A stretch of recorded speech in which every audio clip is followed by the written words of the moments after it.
Babes Behind the Beats with Jess Bowen and Bowie Jane. G'day, it is Bowie Jane with Jess Bowen for Babes Behind the Beats, and today on the show we have absolute legend, Welsh, not Australian, Donna Lewis. Welcome to the show. Thank you for having me. Lovely to be here. Yeah, so excited to have you on. You've got such an amazing history and had some huge hits. Where I would love to know about your journey. I know you were signed. Were you first signed in 95 or something? Yeah, 94 to Atlantic, yes. Yeah. So what were you doing before then? Because like a lot of our listeners love to know how people got signed and all that kind of stuff. Obviously the industry's changed a bit over the years, but it's always interesting to hear people's hustle. I mean, literally, I spent years trying to get a record deal in England. And I went to music college, joined bands and did a lot of work as a singer in a band, and then I did a lot of piano bars in Europe to earn a living, which was great. And then, I had my own little studio set up at home, which in those days was the sort of Tascam 8-track cassette recorder. Wow. And just synths and everything. And so that's how I used to record all my songs. But I remember sending loads of songs off to English record labels, and often they, interested, but then nothing ever happened. And the story, I mean, I think I could write a book about it, really. I came to Woodstock, New York, after doing a showcase in New York City, and I met up with Robbie Dupree, who had a bunch of hits in the 80s. He had that huge hit, Steal Away. And he was listening to my demo tape, and it had like a bunch of my songs on there, including I Love You Always Forever. And so he really loved it. And then we didn't realize this, but somebody had heard the tape, and then we got a call from somebody, like a famous drummer in Woodstock, who wanted to produce a record with me. And so we were interested in doing that. But meanwhile, it got into the hands of one of the A&R girls at Atlantic, who I'm still great, great friends with, Jen Stark. And so in those days, I mean, people would send so many cassettes into Atlantic, and she had a friend who would go through all the cassettes, make of the best. And so months and months later, she was on a train, and I Love You Always Forever, my demo, came on, and she just kept rewinding it and went back to the office and played it to Jason Flom at Atlantic. And he said, oh yeah, let's get her over here. So after like 10 years of trying to get a deal in England, I had a phone call to say, we're going to fly you to meet Doug Morris, and we'd like you to play for him. And I think after being in the industry for so long, I was thinking, okay, we'll do it. But I wasn't that optimistic, because I thought, oh, probably just another rejection. So I sang a bunch of songs for him, and then he said, congratulations, we'd like to offer you a record deal. And who do you fancy producing? Trevor Horn, Steve Gibson. And it was like, all my heroes. And so it's a bit like a fairy tale at that moment. Well, at that moment, it's a fairy tale with the 10 years leading up of rejection, hustling, doing European piano bars, and crazy. Yes. And then, you realize that's just the start of everything, because then Steve Lipson was recording Annie Lennox's album, so he wasn't free, and Trevor was doing something, and so we ended up recording the record with Pierre Marchand in Canada. And after a while, it's interesting with Atlantic, because what was really great, being a female singer-songwriter and recording all my demos, they actually said, we really want this record. We really want you to embellish what you have. We don't want them stripped back and changed. We love what you've done. And I think with Pierre, he wanted to do that. I love you always forever. Like we just wanted to strip it away. And so let's just say that that's another story in itself. But we decided after months of being with him, it wasn't really working out. So we started again in New York, and I co-produced with Kevin Killen. And and then so that was 94, and so it didn't get released till 96. Right. I mean, and it was a huge, huge hit. Like, what, didn't it spend 9 weeks at number 2, was it, in the American charts? Yeah, That behind them, that of is course. crazy. Like, it's, I mean, and all around the world. Like, obviously, I'm from Australia. Everyone knows that song. It's just huge. So the original demo, is that on guitar or piano or something, or? So it was, to be honest, if you heard the original demo, it's very identical. Wow. And the interesting story behind it, and I think this is normal for producers, they want to like find something different to give the demo like a leg up in a way. So working with Kevin, I remember my whole demo was very similar to what you hear now, but I recorded everything on my Korg M1 keyboard, and everything, the brass organ, like everything, the sequence, everything. And then when we came to record it, he said, "Why don't we get Chris Botti in to do all the brass section?" Okay, that sounds great. And we did a bunch of different things with it. But then when I went to meet with Jason Flom after it was finished, he said, "What do you think?" And I said, like, I do feel it's lost the magic. Because I did have, a couple of people saying, "Oh God, you're being so obsessive, Donna," but it had lost the magic. And so he said, "Do you know what to do?" And I said, "I do." So we went back in the studio. We got rid of, it sounds crazy, we got rid of all the real brass. We brought in all the Korg M1 corny brass organ, everything. And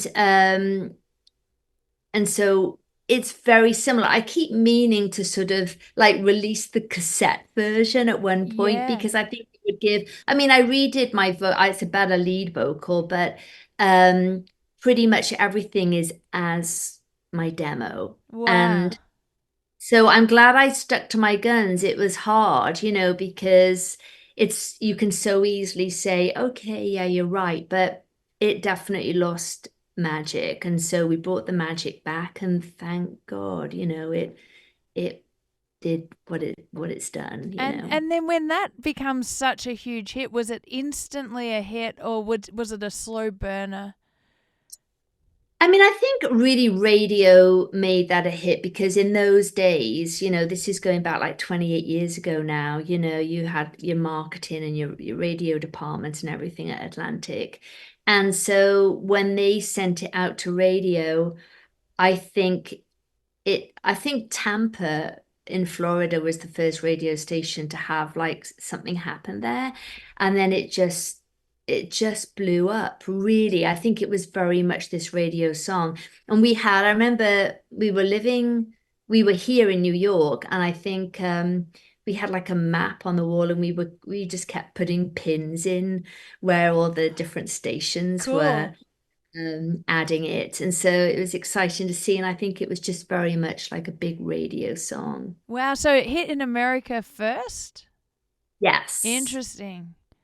Yeah. Yeah. And I think at the time, what was interesting was Atlantic wanted me to do a support tour with Everything But the Girl, who I loved, and to really get more of a fan base in America. And my management at the time said, we just think Donna should just do a load of promo all around the world and make this a hit all over.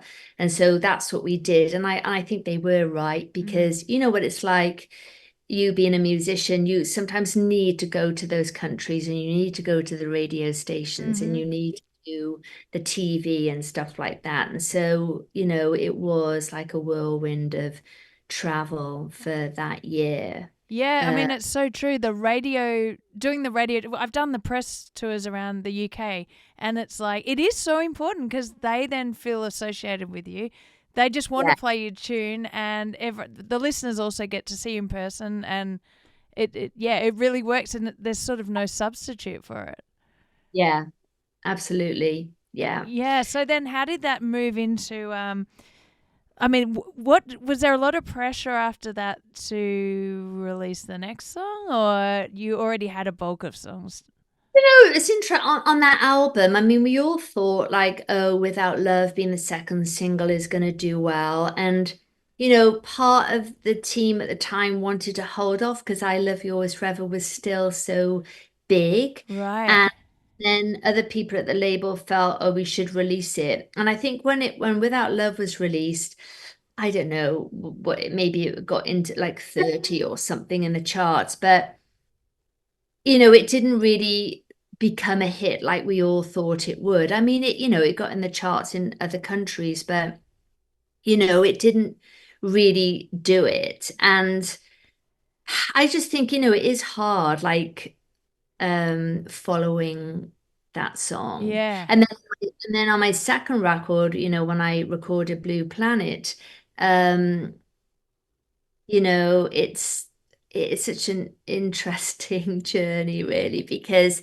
we released I Could Be the One off that record, which started to do very well at radio, and then they decided to switch it and release Love Him, and we did this dance club hit, this club version of Love Him, which did get to number one on the dance club Billboard charts, but it's so hard. Anyway, and then anyway, we did more with that record. And then after a while, and then we did the Anastasia song with Richard Marx. And then after a while of being with Atlantic, we just felt it wasn't really, going anywhere. So we decided to sort of leave and be independent. Oh, interesting. So, how long were you with Atlantic for then?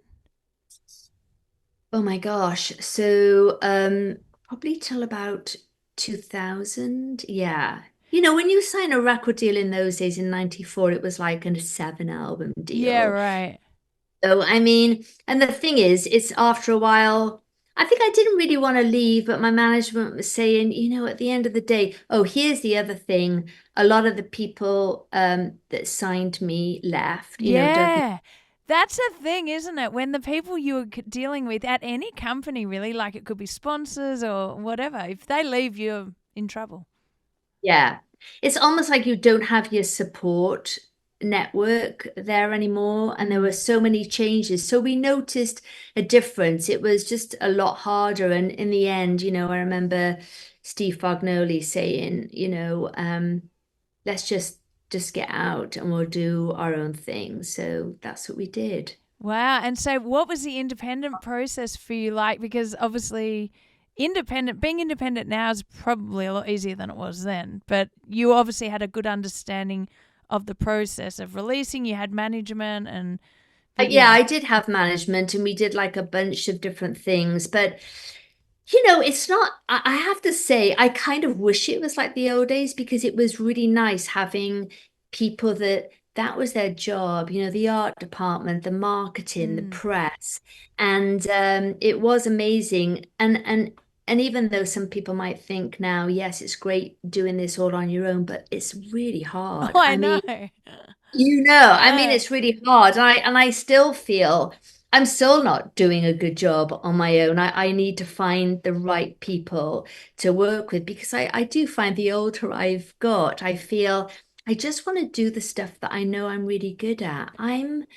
You know, I like Instagram and stuff, but it's just, as you know, it's a lot of learning. yeah. And I feel I want to enjoy life at the same time. So I'd rather employ somebody that knows this shit, not me struggling to do Oh, it. yeah. And I mean, social media for anyone, unless you're spending a lot of time on it and living and breathing it, to find the next trend, all that stuff, you're better off Yeah, doing what you're doing and having someone who's running socials.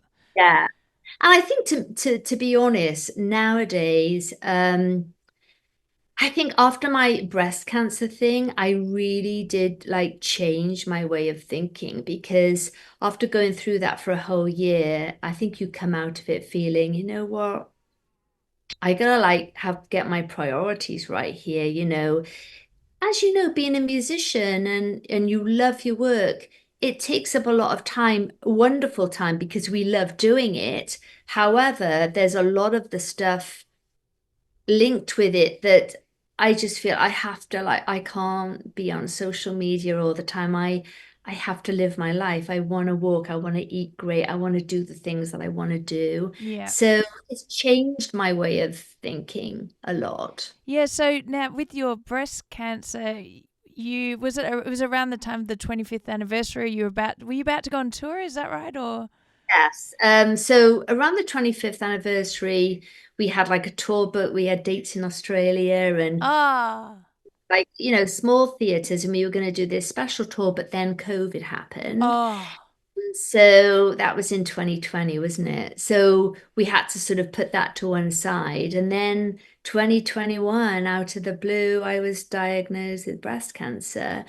And after seeing my oncologist, she said, you really, this is going to be a year out of your life. You are not going to be able to go on tour or do anything like that. So, it's a year and that's what you've got to do.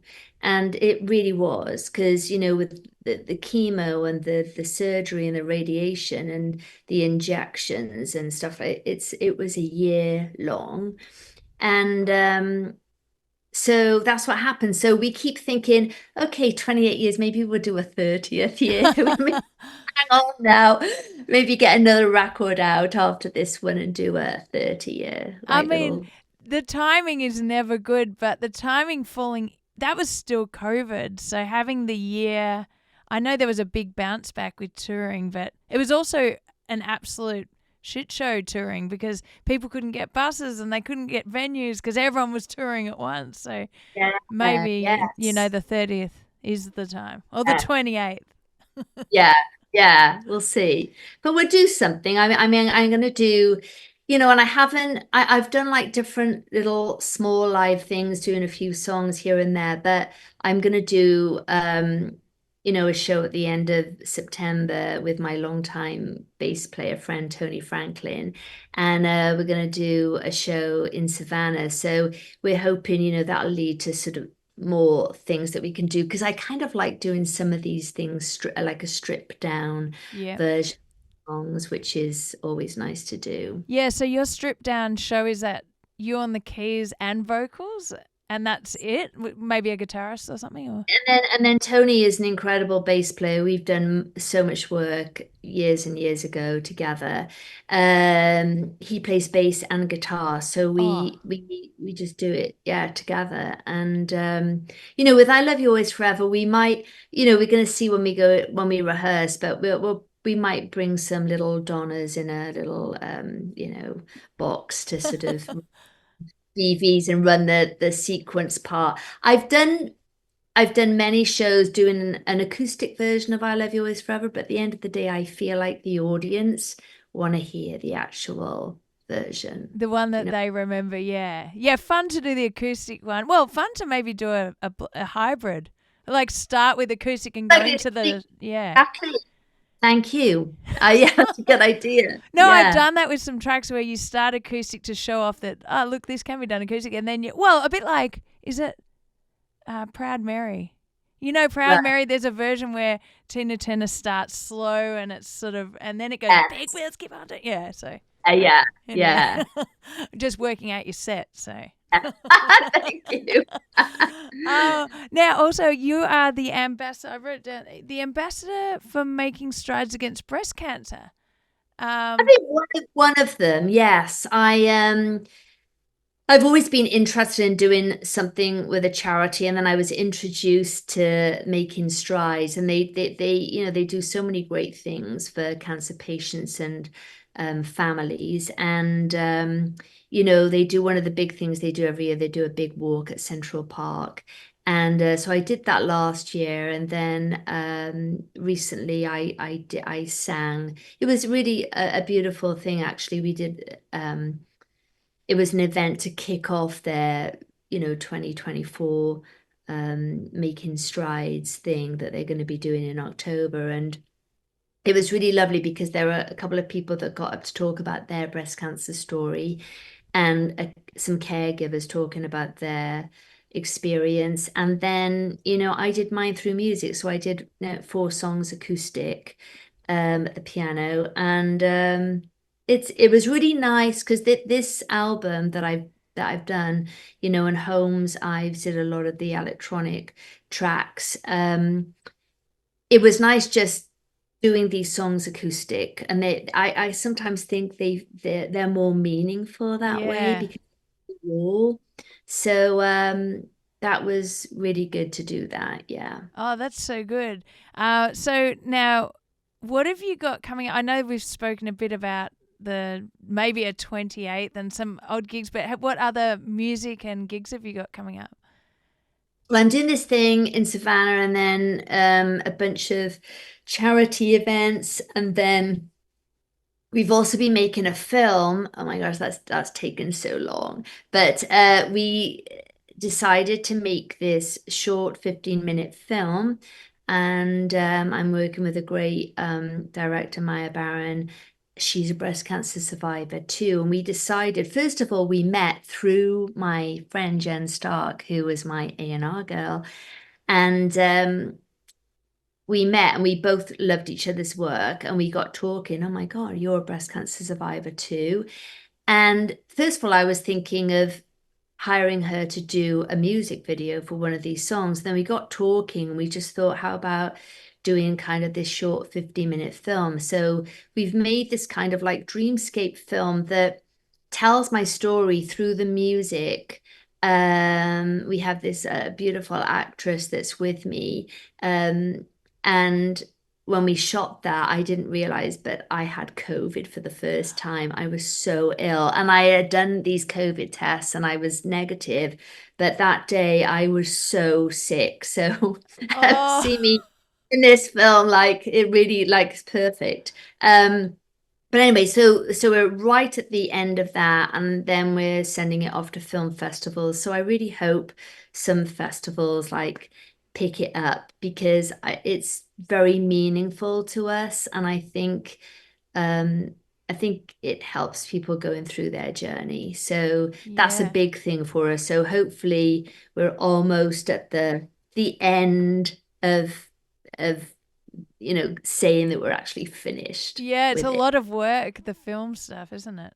It's a lot. Yeah. Yes. Well, that's exciting. Well, I can't wait to see that And then. then and I've got more stuff that I'm recording, but I don't know whether you feel the same, but I love winters because Yeah. it's my time to sort of like, just focus in on writing new music. Well, that's why I said I've done some songwriting in Sweden, which you might have as well, but I found they've got all these songwriting rooms down underneath because they don't have sunlight for half the year. And I feel like that's perfect that's the time to do music, winter.